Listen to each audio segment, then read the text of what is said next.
Hey everyone, welcome back. In this video, I'll show you how to fix Figma prototype not working issues in 2026. If your prototype won't start, interactions aren't working, or navigation between screens has stopped functioning, this guide will help you solve the problem step by step.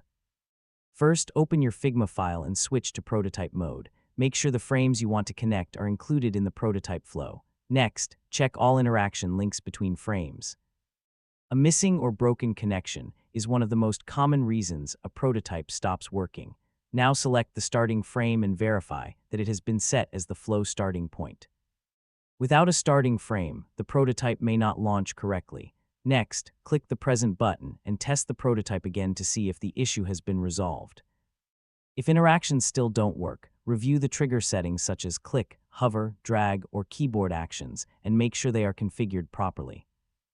Now check whether the destination frames still exist. Deleted or renamed frames can break prototype connections.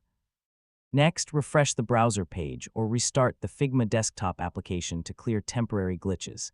If you're using the web version, clear your browser cache and cookies, then reopen the file. Now make sure your browser or Figma application is updated to the latest version for the best compatibility and performance. Finally, duplicate the file and test the prototype in the copied version to rule out file-specific issues.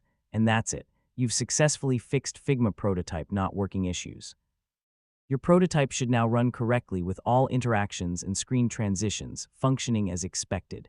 And don't forget to like, share, and subscribe for more helpful tutorials. Hey everyone!